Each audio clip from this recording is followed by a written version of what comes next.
Assalamualaikum warahmatullahi wabarakatuh. Nah, hari ini akan Mbak Ana bahas materi tentang kimia, yaitu tentang dampak unsur dan senyawa dalam penggunaannya. Nah, di sini ada keterangannya ya, yaitu bahaya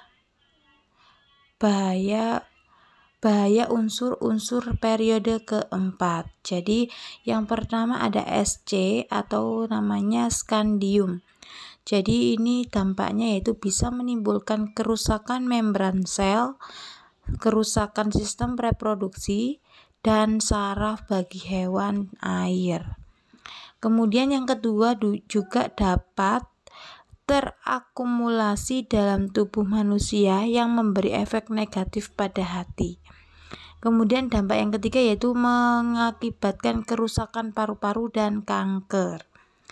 Kemudian ada juga logam Ti atau titanium, bisa menyebabkan gangguan pada sistem pernafasan, kontak pada kulit dan mata, dan juga dapat menyebabkan iritasi.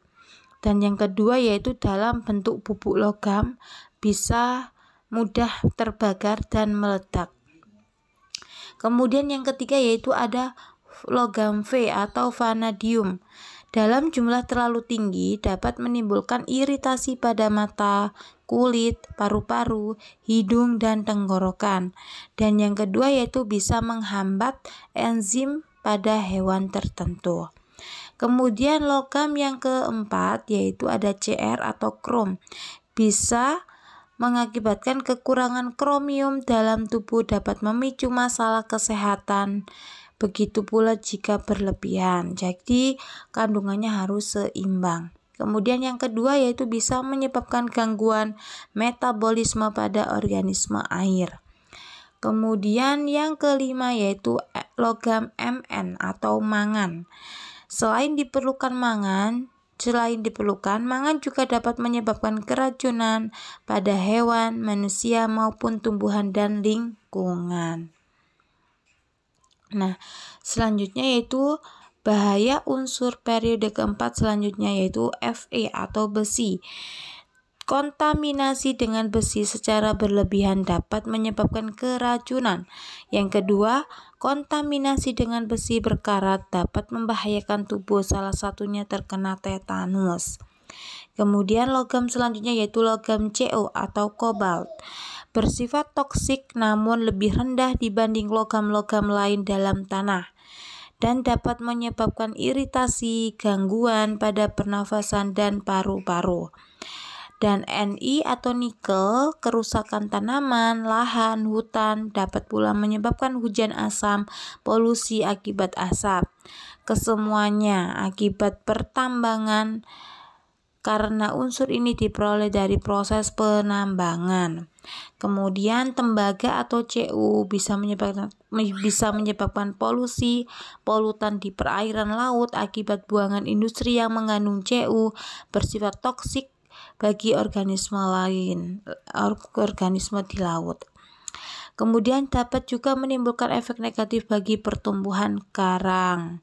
Kemudian logam Zn atau seng dapat menyebari lingkungan. Kekurangan unsur Zn dalam tubuh dapat mengakibatkan gangguan, sedangkan kelebihan juga dapat memicu keracunan dan gangguan reproduksi.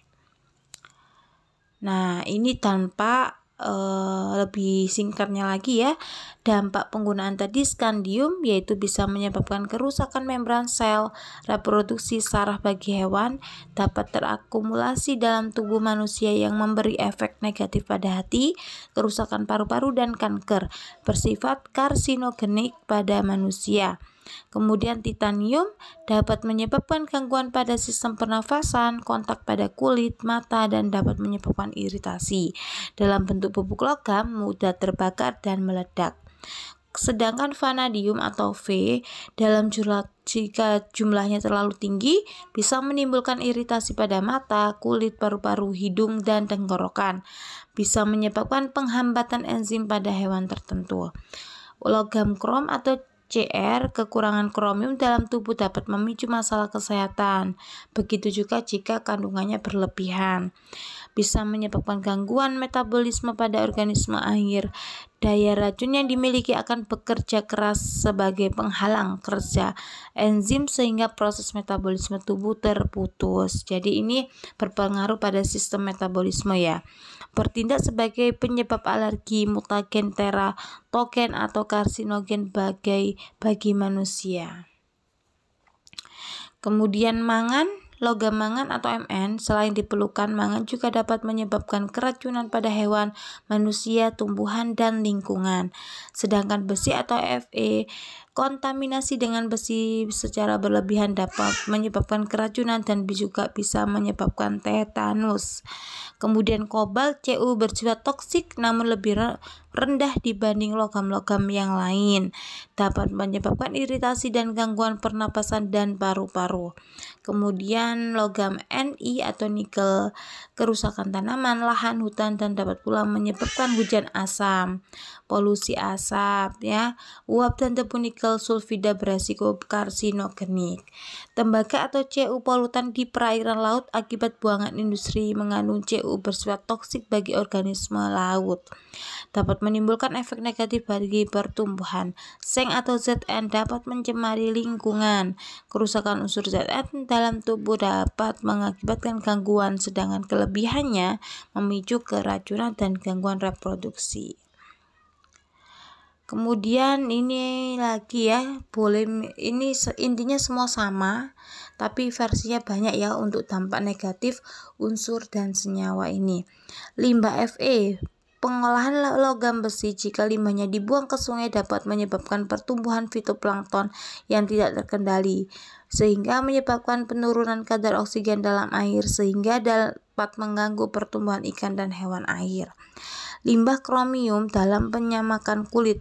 Krom digunakan dalam penyamakan kulit untuk mencegah mengerutnya bahan sewaktu pencucian. Krom ini sangat beracun dan menyebabkan kanker. Kemudian mangan dalam pengelasan dan pembuatan baja, itu dengan logam Mn akan dihasilkan suatu asap dalam jumlah yang banyak. Nah, asap ini yang bersifat racun dan dapat mengganggu sistem pernafasan atau sistem saraf pusat. Limbah tembaga atau Cu, pada penambangan tembaga akan terbuang pasir sisa yang masih mengandung logam Cu. Jika pasir sisa ini dibuang ke perairan, maka akan membahayakan organisme di perairan tersebut. Scandium atau Sc, itu bersifat karsinogenik pada manusia. Selain itu dapat menyebabkan kerusakan pada liver atau hati jika terakumulasi dalam tubuh. Bersama hewan air, Sc juga dapat menyebabkan kerusakan pada membran sel sehingga memberi pengaruh negatif pada reproduksi dan sistem saraf. Nah, silakan jika ada pertanyaan silakan ditanyakan ya.